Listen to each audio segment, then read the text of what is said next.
Sometime in the late 90s and mid-2000s, the Gran Turismo series started the racing simulator phase, which took racing games to the next level. It innovated on having to race realistically and had to race to the top of the racing world with countless amount of cars. Many companies around this time tried to be the alternatives like Sega GT and Tusker Racing Driver series, though those games were before Forza on the original Xbox back in 2005. Namco would throw their hat the year before on the racetrack with this game. They weren't strangers to racing games. They made success with their arcade racer Ridge Racer. So I think this game might be a spin-off from that series. So let's go deeper into detail.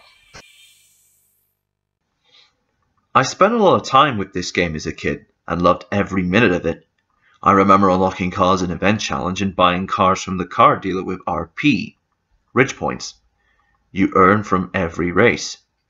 The odd thing about this single player is that it has a story mode, which is unusual as every other racing simulator just gets to the point. It's very welcoming to see something different from this type of racing game. You play as Renna, who is an ambulance driver who was taking a race driver to hospital. After a guy called Stefan, who works for GVI, gives Renna a chance to work for him. You meet different characters along the way like Eddie, who runs a rally team, and Gina, who you'll race against. It also goes into the world of gambling and the racing world. The story itself is alright, but it isn't going to pull any heartstrings. The event challenge is where I had the most fun from the game as I unlock and buy cars like I mentioned. There's a lot of variety from normal racing, drag racing, and rallying, which I love in these sort of games. I like the gauge meter on top, it increases, and when it turns red, they lose control and they go bananas, like skidding off the road. Take him down! Good, you're leading the... I also like hearing stuff from the pit crew and drivers during races. It can get repetitive over time, but it adds a feel to the races. The cars themselves look amazing for the time, and I love looking at every detail of them. The track selection is great as well and look like their counterparts in real life, especially Suzuka Racetrack, which is the greatest track in the entire world. I want to go there so bad! The racing feels a bit arcade-like, which is okay for arcade racing fanatics like myself, but for hardcore racers they'll likely be disappointed. Another thing is that I do like the idea of high-stakes gambling and corruption in the story mode, but I wish they went deeper into those elements, and if the story was a lot longer as well. And all the characters were really bland and generic. Renna is gorgeous, but I didn't buy her as a world-class racer, and all I can see is when she's on screen, I thought I was watching an advert. If all that was given more time in development, then it would have made the game stand out much better. The saddest part is that there isn't enough content. All the vehicle classes apart from GT Class 1 and 2 all seriously lack vehicles. No Ferrari, no Lamborghini, and no Porsche.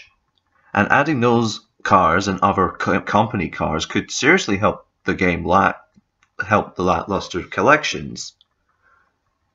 And no, adding a 1969 Fiat 500 in some classes doesn't count. Seriously. They're everywhere. Though the track selection is a serious problem. There's only 11, and 2 of them, the Suzuka, are the same, but it's a smaller version of the track. There are also only 3 rally tracks, and 2 extra slots for reverse tracks, which are lazy. And for the drag race, it's only 1, and a reverse track as a slot as well. I adored this game. But over time, games come out after this and had offered much more. It had good ideas and looked really nice graphically. I'm glad I grew up with it, and I enjoyed Ridge Racing, and I just wanted more from this game. It really needed a sequel. But the game didn't sell very well, and it faded into obscurity. They gave up afterwards and went back to the Ridge Racer series after this. I give this game a yellow for alright. If you'd like this review, subscribe and like to see more content and support my work, and leave a comment to say what you think. Next time we'll be heading into current-gen consoles on the PS4 to play Agents of Mayhem. See you there.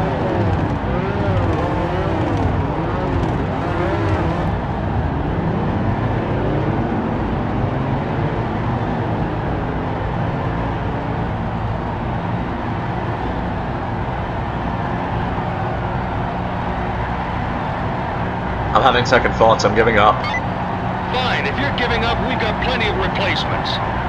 I'm so sorry. Where's my mechanic? What's going on? I might have seen a caution up ahead. I don't see a caution. Get moving. I would, but I'm last and I'm giving up. Giving up? Yeah, pretty much.